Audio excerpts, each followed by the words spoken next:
ஓம் சாந்தி. அவ்யக்த முரளி 18/2/1983. அவ்யக்த பாப்தாதா, மதுபன். இன்றைய முரளியின் தலைப்பு எப்பொழுதும் ஊக்கம் உற்சாகத்தில் இருப்பதற்கான யுக்திகள். இன்று அனைத்து குழந்தைகளின் திலாராம், அதாவது இதயத்தில் இருக்கும் ராம் தந்தை, குழந்தைகளின் இதய ஓசைக்கு, இதயத்தின் மிக இனிமையான விஷயங்களுக்கு பதில் கொடுப்பதற்காக குழந்தைகளின் நடுவே வந்திருக்கிறாங்க. அமிர்த வேளையில தொடங்கி நாலாபுறங்களிலும் இருக்கிற குழந்தைகளின் விதவிதமான ரகசியம் நிரம்பிய இசையை பாப்தாதா கேட்டுக்கிட்டே இருக்கிறாங்க. ஒவ்வொரு குழந்தைக்கும் அந்தந்த நேரத்துக்கு விதவிதமான இசை இருக்குது. மிக அதிகமாக இயற்கையான இசையை யார் கேட்குறாங்க அப்படின்னு பாபா கேட்குறாங்க. இயற்கையான பொருள் எப்பொழுதும் பிரியமானதாக இருக்கும். அனைத்து குழந்தைகளின் விதவிதமான இசையை கேட்டுக்கிட்டே பாப்தாதா குழந்தைகளுக்கு சாரமாக முக்கியமான விஷயங்களை சொல்கிறாங்க. அனைத்து குழந்தைகளும் அவங்களினுடைய சக்திக்கு ஏற்ற மாதிரி முழு ஈடுபாட்டில் மூழ்கி இருக்கும் நிலையில் நிலைத்திருப்பதற்காக, மேலும் முழு ஈடுபாட்டின் சொரூபத்தின் அனுபவம் நிறைந்தவராக ஆவதற்காக மிக நன்றாக கவனத்துடன் நடந்து கொண்டிருக்கிறாங்க. அனைத்து குழந்தைகளினுடைய இதயத்தில் தான் நான் தந்தைக்கு சமமான நெருக்கமான ரத்தனமாகி உண்மையான குழந்தை என்பதை நிரூபிக்கணும் அப்படிங்கிற ஒரே ஊக்கம் உற்சாகம் தான் இருக்குது. இந்த ஊக்கம் உற்சாகம் அனைவருடைய பறக்கும் கலைக்கான ஆதாரம். இந்த ஊக்கமானது வரக்கூடிய அநேக விதமான தடைகளையும் அகற்றி சம்பன்னம் ஆவதில் மிகுந்த சகயோகம் கொடுக்குது. இந்த ஊக்கத்தின் சுத்தமான மற்றும் திட எண்ணம் வெற்றியாளர் ஆக்குவதில் விசேஷமாக சக்திசாலியான ஆயுதமாக ஆயிடுது. ஆகினால எப்பொழுதும் இதயத்தில் ஊக்கம் உற்சாகத்தை மற்றும் இந்த பறக்கும் கலைக்கான சாதனத்தை பாதுகாத்து வச்சுக்கிங்க. ஒருபொழுதும் ஊக்கம் உற்சாகத்தை குறைக்காதீங்க. நான் தந்தைக்கு சமமாக அனைத்து சக்திகள், அனைத்து குணங்கள், அனைத்து ஞானத்தின் பொக்கிஷங்களினால் கண்டிப்பாக சம்பன்னம் ஆகணுங்கிற ஊக்கம் இருக்குது. ஏன்னா நான் சென்ற கல்பத்திலும் சிரேஷ்ட ஆத்மாவாக ஆகியிருந்தேன். ஒரு கல்பத்தின் அதிர்ஷ்டம் இல்லை, ஆனால் அநேக தடவைகளின் அதிர்ஷ்டத்தின் ரேகை பாக்கியத்தை உருவாக்குபவர் மூலம் போடப்பட்டிருக்குது. இதே ஊக்கத்தின் ஆதாரத்தில் உற்சாகம் இயல்பாகவே ஏற்படும். உற்சாகம் என்ன ஏற்குது? ஆஹா, என்னுடைய பாக்கியம். பாப்தாதா என்னென்ன பட்டங்கள் கொடுத்திருக்கிறாரோ அதே நினைவின் சொரூபத்தில் இருப்பதனால உற்சாகம், அதாவது குஷி இயல்பாகவும் மேலும் நிரந்தரமாகவும் இருக்குது. மிகப்பெரிய உற்சாகத்துக்கான விஷயம், நீங்கள் அநேக ஜென்மங்கள் தந்தையை தேடினீங்க. ஆனால் இந்த நேரம் பாப்தாதா உங்களை தேடி கண்டுபிடிச்சிட்டார். வேறு வேறு திரைசீலைகளின் பின்னால் மறைந்திருந்தீங்க. அந்த திரைசீலைகளின் உள்ளேயும் தேடிட்டோம் இல்லையா? பிரிந்து எவ்வளவு தூரம் சென்றுட்டீங்க? பாரத தேசத்தை விட்டுட்டு எங்கே சென்றுட்டீங்க அப்படின்னு பாபா கேட்குறாங்க.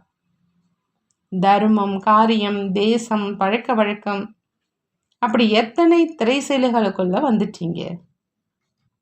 எப்பொழுதும் இதே குஷி மற்றும் உற்சாகத்தில் இருக்கீங்க தான் இல்லையா அப்படின்னு பாபா கேட்குறார். தந்தை உங்களை தன்னுடையவர் ஆக்கினாரா அல்லது நீங்கள் தந்தையை உங்களுடையவராக ஆக்கினீங்களான்னு கேட்குறாங்க. முதல்ல தந்தை தான் செய்தி அனுப்புனாங்க இல்லையா?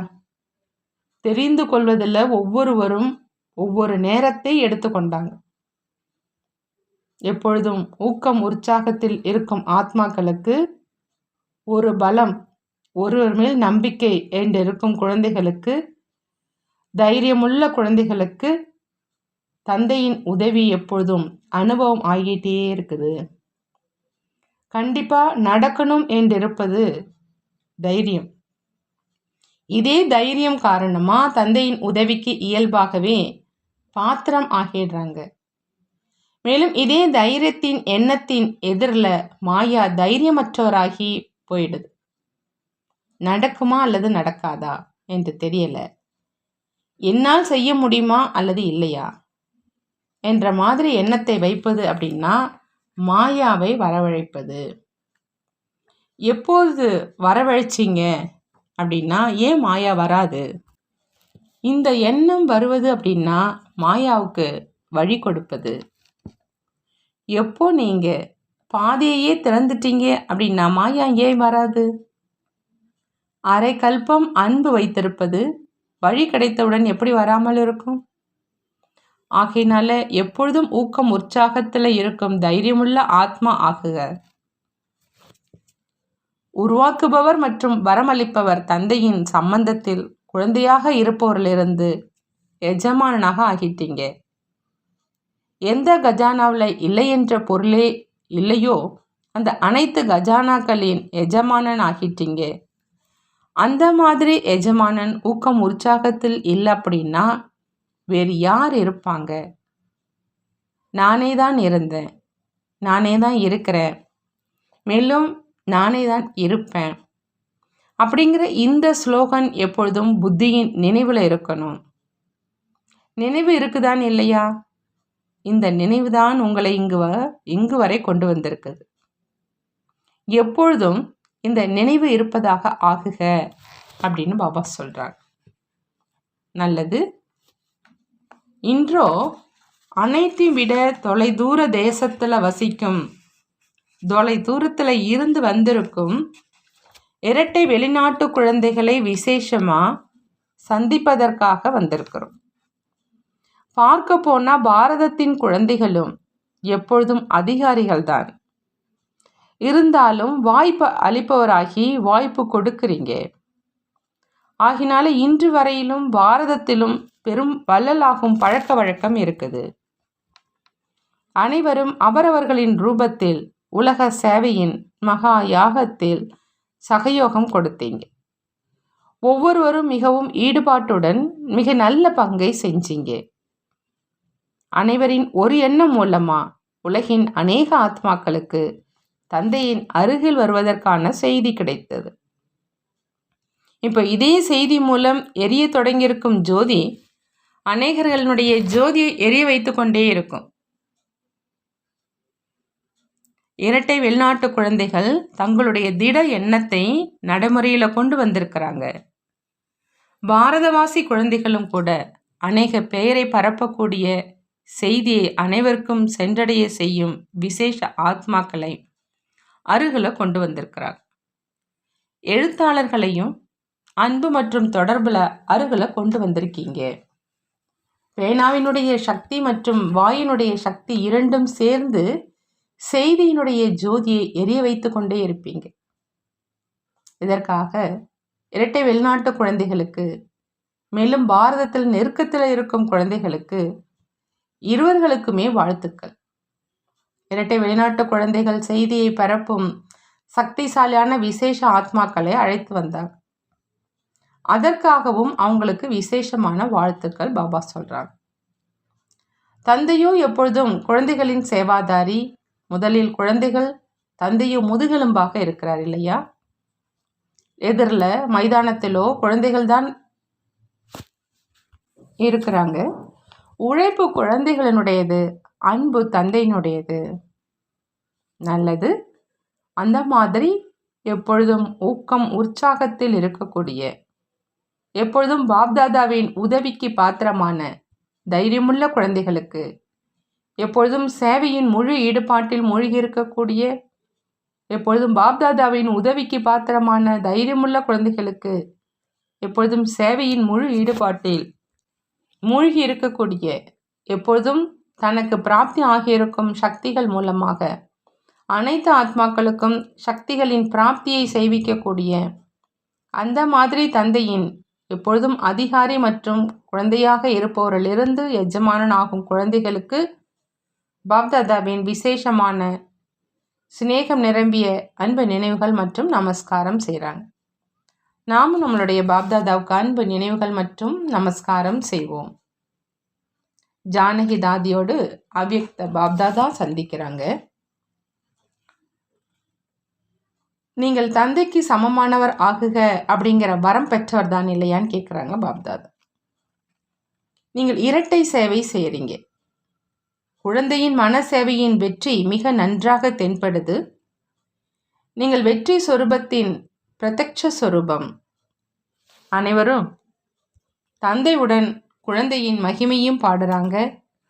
தந்தையுடன் சேர்ந்து சுற்றி வரீங்கள் தான் இல்லையான்னு பாபா கேட்குறாங்க.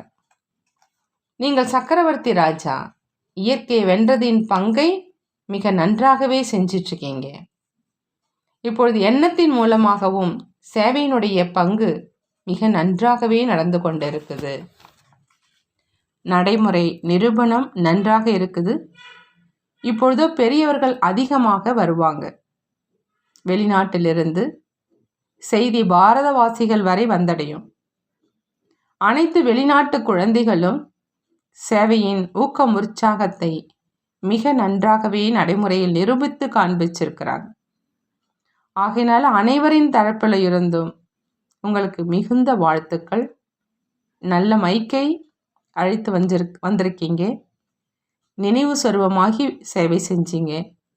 ஆகையினால வெற்றி கிடைச்சிருக்குது. நல்ல பூந்தோட்டத்தை தயார் செஞ்சிருக்கீங்க. அல்லாஹ் தன்னுடைய பூந்தோட்டத்தை பார்த்துட்ருக்கிறாங்க. அடுத்ததாக ஜெயந்தி தீதி அந்த சகோதரியோடு அவ்யக்த பாப்தாதா சந்திக்கிறாங்க. பாப்தாதா சொல்கிறாங்க, பிறந்ததிலிருந்தே லக்கி மற்றும் லவ்லி ஆகவே இருக்கீங்க. ஜென்மமே அதிர்ஷ்டத்தினால் ஏற்பட்டது. எங்கு நீங்கள் சென்றாலும் அந்த ஸ்தானமும் அதிர்ஷ்டம் நிறைந்ததாக ஆயிடும்னு சொல்கிறாங்க பாபா. பாருங்க, லண்டன் பூமி அதிர்ஷ்டம் நிறைந்ததாக ஆயிடுச்சு இல்லையா? எங்கே சுற்றி வந்தாலும் என்ன பரிசை கொடுத்து வரீங்க? பாக்கியத்தை உருவாக்குபவரிடமிருந்து என்ன பாக்கியம் கிடைச்சிருக்குதோ அந்த பாக்கியத்தை அனைவருக்கும் கொடுத்து வரீங்க தான் இல்லையா? அனைவரும் உங்களை எந்த பார்வையில் பார்க்குறாங்க அப்படின்னு தெரியுமான்னு கேட்குறாங்க. நீங்கள் பாக்கியத்தினுடைய நட்சத்திரம். எங்கு நட்சத்திரம் மின்னிக்கொண்டு இருக்குதோ அங்கு பிரகாசமாக ஆயிடும். அந்த மாதிரி அனுபவம் செய்கிறீங்கள் தான் இல்லையான்னு பாபா கேட்குறாங்க. அடியெடுத்து வைப்பது குழந்தை மற்றும் உதவி செய்வது தந்தை. தந்தையை பின்பற்றி நடப்பவராகவும் இருக்கவே இருக்கீங்க. ஆனால் உடன் இருப்பவரையும் நன்றாக பின்பற்றி செஞ்சிருக்கீங்க. இதுவும் சமமாக ஆவதற்கான பந்தயத்தை நன்றாக செஞ்சிட்ருக்கீங்கன்னு பாபா சொல்கிறாங்க. நல்லது. காயத்ரி சகோதரி நியூயார்க் அங்கே இருக்கிற காயத்ரி சகோதரியோடு அவ்யக்த பாப்தாதா சந்தித்து சொல்கிறாங்க, காயத்ரியும் குறைந்தவர்கள் அல்ல. மிக நல்ல சேவைக்கான வழிமுறையை கடைபிடிக்கிறாங்க. யாரெல்லாம் கருவியாகி ஆத்மாக்களை மதுபன் வரை அழைச்சி வந்திருக்கிறாங்களோ அவர்களுக்கும் பாப்தாதா மற்றும் பரிவாரத்தின் நல்ல சிநேகத்தின் புஷ்பங்களின் மழை பொழிந்து கொண்டே இருக்குது. எந்தளவு நல்ல ஆத்மாவாக இருக்கிறாரோ அந்த அளவே வந்திருக்கும் இந்த குழந்தையும் சேவை கேந்திரத்தில் நல்ல சகயோகி ஆத்மா. உண்மையான உள்ளத்தில் தந்தை திருப்தியாக இருக்கிறாங்க. சுத்தமான உள்ளம் உள்ளவர். எனவே தந்தையின் அன்பை, தந்தையின் சக்தியை சுலபமாக பிடித்து கொள்ள முடிஞ்சதுன்னு சொல்கிறாங்க. ஊக்கம், உற்சாகம் மற்றும் எண்ணம் மிக நன்றாக இருக்குது. சேவையில் நன்றாக உயரம் தாண்டுதல் செய்கிறாங்க. பாப்தாதாவும் பொறுப்பாளர் ஆகியிருக்கும் குழந்தைகளை பார்த்து மகிழ்ச்சி அடைகிறாங்க. அவங்கக்கிட்ட நீங்கள் சேவையில் பறக்கும் கலை உள்ள பரிஸ்தா சொர்பமாக இருக்கீங்க. மேலும் அந்த மாதிரியே அனுபவம் செஞ்சுக்கிட்டே இருங்க அப்படின்னு சொல்லுங்கங்கிறாங்க பாபா. நல்லது. அனைவரினுடைய சகயோகம் மூலம் வெற்றி மதுபன் வரை தென்படுது. குறிப்பிட்டு யாருடைய பெயரையும் சொல்லலை. ஆனால் அனைவரும் பாபா என்னைத்தான் கூறிக்கொண்டிருக்கிறார் என்று புரிந்துக்குங்கிறாங்க பாபா. யாரும் குறைந்தவர்கள் அல்ல. முதல்ல நான் சேவையில் முன்னுக்கு இருக்கிறேன் அப்படின்னு புரிஞ்சுக்கிங்க. சிறியவர்கள் பெரியவர்கள் அனைவரும் உடல், மனம், பணம், நேரம், எண்ணம் அனைத்தையும் சேவையில் ஈடுபடுத்தினாங்க.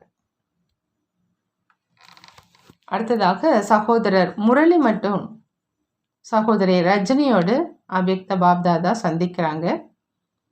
அதாவது ஜெயந்தி சகோதரியினுடைய பெற்றோர்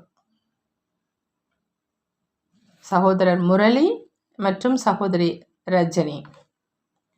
பாப்தாதாவினுடைய அன்பின் கயிறு இழுத்து கொண்டு வந்ததுதான் இல்லையா அப்படின்னு கேட்குறாங்க. எப்பொழுதும் இந்த நேரம் என்ன நினைவு இருக்குது? எப்பொழுதும் உள்ளத்திலிருந்து பாபா தான் வெளியாகுது. மனதினுடைய குஷி நினைவின் அனுபவம் மூலமா அனுபவம் செஞ்சீங்க. இப்போ ஒருமுகப்பட்டு என்ன நினைப்பீங்களோ அவ அனைத்தும் முன்னேறி செல்வதற்கான சாதனமாக ஆயிடும். ஒரு பலம் ஒருவர் மேல் நம்பிக்கையில் இருந்து மட்டும் ஒரு முகத்தோடு யோசிங்க. ஒருவேளை நிச்சயத்தில் ஒரு பலம் மற்றும் ஒருவர் மேல் நம்பிக்கை இருக்குது அப்படின்னா என்னவெல்லாம் நடக்குமோ அது நல்லதாகவே நடக்கும். பாப்தாதா எப்பொழுதும் உடன் இருக்கிறார், மேலும் எப்பொழுதும் உடன் இருப்பார். நீங்கள் தைரியம் நிறைந்தவர்கள் தான் இல்லையா அப்படின்னு பாபா கேட்குறாங்க. பாப்தாதா குழந்தைகளுடைய நிச்சயம் மற்றும் தைரியத்தை பார்த்து நிச்சயம் மற்றும் தைரியத்துக்காக வாழ்த்துக்களை சொல்கிறாங்க. கவலையற்ற மகாராஜாவின் குழந்தைகள் நீங்களும் மகாராஜா தான் இல்லையான்னு கேட்குறாங்க. நாடகத்தில் இருந்த காரணத்தினால நெருக்கமான ரத்தனமாக ஆக்கிவிட்டது. துணையும் மிக நல்லதாக கிடைச்சிருக்குது. சாக்காரத்தில் இருக்கும் துணையும் சக்திசாலியானவங்க தான். ஆத்மாவின் துணையாகவோ தந்தை சிவபாபா இருக்கவே இருக்கிறார். இரட்டை லிஃப்ட் இருக்குது. ஆகினால கவலையற்ற மகாராஜா. தேவையான நேரத்தில் புண்ணிய ஆத்மாவாகி புண்ணிய காரியம் செஞ்சுருக்கீங்க. ஆகினால பாப்தாதாவின் சகயோகத்துக்கு எப்பொழுதும் பாத்திரமானவர் நீங்கள். எவ்வளோ புண்ணியத்தின் அதிகாரி ஆகியிருக்கீங்க, புண்ணிய ஸ்தானத்தின் பொறுப்பாளர் ஆகியிருக்கீங்க. ஏதாவது ஒரு வழியில் குழந்தைகளுடைய பாக்கியத்தை உருவாக்கி விட்டீங்கள் தான் இல்லையா அப்படின்னு கேட்குறாங்க. புண்ணியத்தின் முதலீடு ஒன்றாக சேர்ந்து இருக்குது. முரளிதரனுடைய முரளி, மாஸ்டர் முரளி, தந்தையினுடைய கை எப்பொழுதும் உங்கள் கை மேலே இருக்குது. எப்பொழுதும் நினைவு செய்து கொண்டும் சக்தியை எடுத்துக்கொண்டும் இருங்க. தந்தையினுடைய பொக்கிஷம் என்பது உங்களுடைய பொக்கிஷம். அதிகாரி என்று புரிந்து நடந்துக்குங்க. பாப்தாதாவோ வீட்டின் குழந்தையாக இருப்போரிலிருந்து வீட்டின் எஜமானன் ஆகுவோர் என்று நினைக்கிறார். கூடவே சேர்ந்தே இருக்கட்டும். உலகியல் விவகாரங்களிலும் தந்தையின் கூடவே இருங்க அப்படின்னு பாபா சொல்கிறாங்க. நல்லது. யூகே குரூப்போடு அவ்யக்த பாப்தாதா சந்திக்கிறாங்க. நீங்கள் அனைவரும் தங்களை சுயராஜ்ய அதிகாரியாக இருப்பவரிலிருந்து உலக ராஜ்ய அதிகாரி என்று நினைக்கிறீங்களான்னு கேட்குறாங்க. லண்டனும் தலைநகரம் தான் இல்லையான்னு கேட்குறாங்க. எனவே தலைநகரில் வசிப்பவர்களுக்கு தன்னுடைய ராஜ்யம் எப்பொழுதும் நினைவு இருக்குதான் இல்லையா? ராணியின் மாளிகையை பார்த்து தன்னுடைய மாளிகை நினைவுக்கு வருது. உங்களுடைய மாளிகை எவ்வளோ அழகாக இருக்கும் என்று தெரிஞ்சிருக்கீங்க தான் இல்லையா? உங்களுடைய ராஜ்யம் அந்த மாதிரியானது. அந்த மாதிரி வேறு எந்த ராஜ்யமும் இருந்ததும் இல்லை, இருக்கவும் முடியாது. அந்த மாதிரி போதை இருக்குதான் பாபா கேட்குறாங்க. இப்பொழுதோ அனைத்தும் விநாசம் ஆகிவிடும். ஆனால் நீங்களோ பாரதத்துக்கு வந்துடுவீங்க தான் இல்லையா? இதுவும் உறுதிதான் இல்லையான்னு பாபா கேட்குறாங்க. எங்கெல்லாம் பிராமணர்கள் இவ்வளவு சேவை செஞ்சிருக்கிறாங்களோ அவை அனைத்தும் பொழுதுபோக்கு ஸ்தானம் ஆயிடும். மக்கள் தொகை குறைஞ்சிடும். இவ்வளவு விஸ்தாரமான இடத்துக்கு அவசியம் இருக்காது. நல்லது. தன்னுடைய வீடு, தன்னுடைய கடமை, இவை அனைத்தும் நினைவிருக்கட்டும்னு பாபா சொல்கிறாங்க. கேள்வி: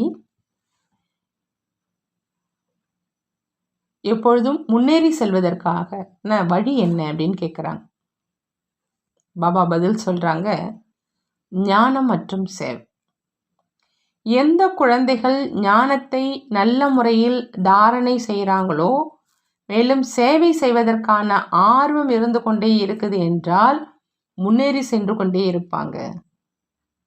1000 புஜங்கள் உள்ள தந்தை உங்கள் துணையாக இருக்கிறார். எனவே துணைவனை எப்பொழுதும் துணையாக வைத்து முன்னேறி சென்று கொண்டே இருங்கன்னு பாபா சொல்கிறாங்க. அடுத்து இன்னொரு கேள்வி, குடும்ப வாழ்க்கையில் யார் எப்பொழுதும் சமர்ப்பணம் ஆகி இருக்கிறாங்களோ அவங்க மூலமாக எந்த சேவை இயல்பாகவே நடந்துருது? பதில் சொல்கிறாங்க பாபா, அந்த மாதிரி ஆத்மாக்களின் சிரேஷ்ட சகயோகம் மூலம் சேவை என்ற மரம் மிக பசுமையாக வளர்ந்துருது. அனைவருடைய சகயோகம்தான் மரத்துக்கு தண்ணீராகிடுது. எப்படி மரத்துக்கு தண்ணீர் கிடைக்குதுன்னா மரத்திலிருந்து எவ்வளோ நல்ல பழம் உருவாகுது. அந்த மாதிரி சிரேஷ்ட சகயோகி ஆத்மாக்களின் சகயோகத்தினால் மரம் நன்றாக பசுமையாக வளர்ந்து பூத்து குலுங்குது. அந்த மாதிரி பாப்தாதாவின் இதய சிம்மாசனத்தில் அமர்ந்திருக்கும் சேவையின் ஆர்வத்திலேயே எப்பொழுதும் இருக்கும் குழந்தைகள் குடும்ப வாழ்க்கையிலும் சமர்ப்பணம் ஆகி இருக்கும் குழந்தைகள் தான் இல்லையா அப்படின்னு கேட்குறாங்க பாபா. நல்லது. பாபா வரதானம் கொடுக்குறாங்க. யதார்த்த விதி மூலமா வீணானவைகளை முடிவு கட்டி நம்பர் 1 வரிசை எண்ணை பெறக்கூடிய பரமாத்ம சித்தி சொரூபமானவர் ஆகுக அப்படின்னு. பரமாத்ம சித்தி சொரூபமானவராக ஆகணும் அப்படின்னா பாபா சொல்கிறாங்க, யதார்த்த விதி மூலமாக வீணானவைகளை முடிவு கட்டி நம்பர் 1 வரிசை எண்ணை பெறணும் அப்படின்னு. எப்படி வெளிச்சம் மூலமாக இருள் தானாகவே அகன்றிடுது, அதே மாதிரி நேரம் எண்ணம் மூச்சை பயனுள்ளதாக ஆக்குவதனால வீணானது தானாகவே அகன்றிடுது. ஏன்னா பயனுள்ளதாக ஆக்குவதனுடைய அர்த்தம் உன்னத காரியங்களில் ஈடுபடுத்துவது. உயர்ந்த சேவையில் ஈடுபடுத்துகிறவங்க வீணானதின் மேல் வெற்றி அடைந்து முதல் வரிசை எண்ணை பெற்றிடுவாங்க. அவங்களுக்கு வீணானதை நிறுத்துவதற்கான பலன் பிராப்தி ஆகிடுது. இதுதான் பரமாத்ம சித்தி.